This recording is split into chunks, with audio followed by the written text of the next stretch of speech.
Nous sommes réunis ce week-end pour célébrer les 40 ans de l'association. Ça fait 40 ans que l'association existe et que l'association se démène pour que l'épidermolyse bulleuse n'existe plus.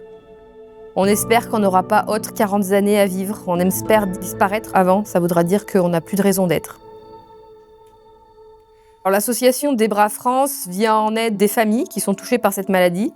Souvent, on trouve beaucoup de réconfort auprès de ses homologues, des personnes qui sont confrontées comme nous à cette maladie, parce que pour la plupart d'entre nous, le jour où elle survient dans notre vie, on n'en avait jamais entendu parler auparavant. Donc elle permet ces rencontres, se sentir moins seule, mais elle vient aussi soutenir la recherche, parce que c'est quand même l'objectif numéro 1, qu'un jour cette maladie, on puisse la soigner ou au moins mieux la prendre en charge et qu'elle fasse moins souffrir. Pour ça, on essaie de travailler le plus possible en collaboration avec les chercheurs et les médecins. On essaie de faire en sorte que cette maladie soit la plus connue possible du grand public, mais aussi des instances politiques, pour qu'elle soit mieux prise en charge, qu'il y ait davantage de moyens alloués à l'accompagnement des familles confrontées à cette maladie.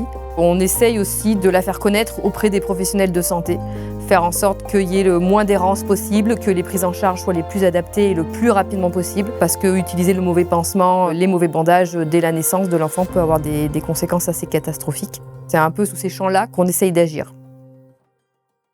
Pour aider au mieux les personnes atteintes d'EB, l'association Des Bras France a mis en place 4 missions. Aider, guérir, former et rayonner. Alors au sein de Des Bras France, j'œuvre dans la mission Aider. Donc cette mission Aider, elle a pour but d'accompagner, de soutenir les malades et leurs familles, leurs proches, leur entourage, pour vivre au mieux avec cette maladie.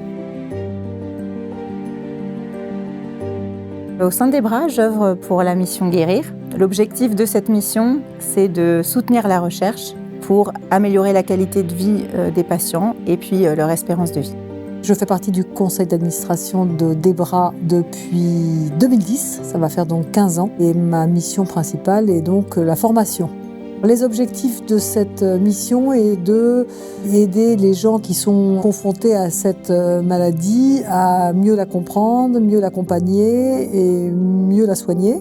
Au sein du conseil d'administration, je travaille plus spécifiquement sur la dimension rayonnée. Quand on dit rayonner au sein de Des Bras, c'est finalement favoriser la connaissance du grand public.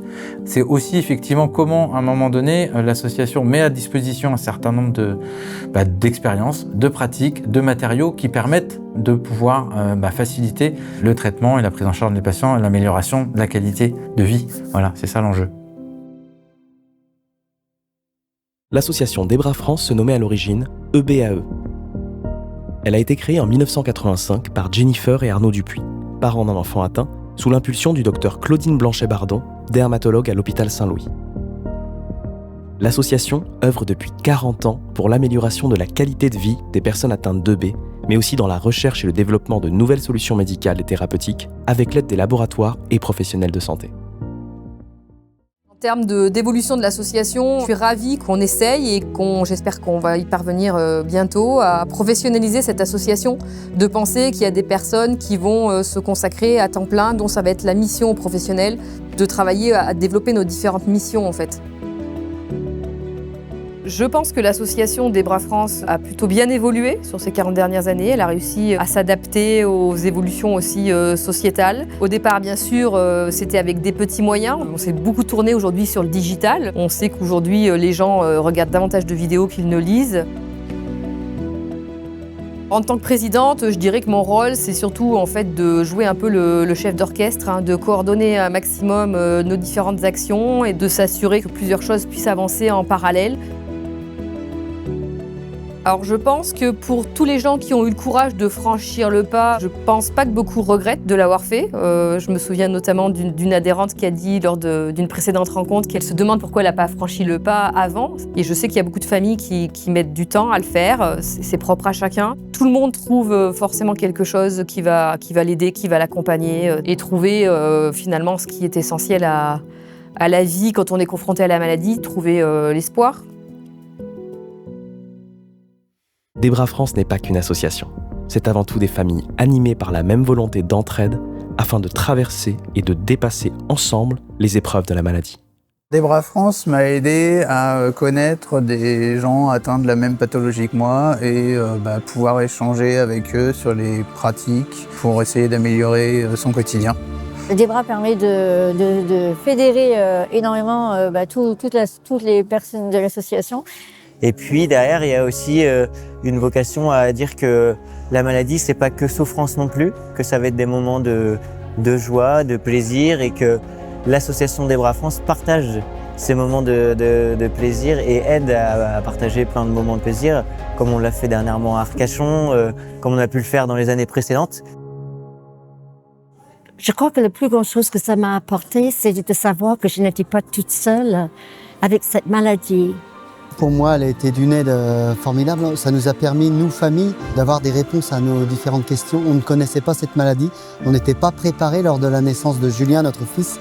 Donc ça nous a permis de connaître les expériences de différentes familles, de rencontrer une vraie famille.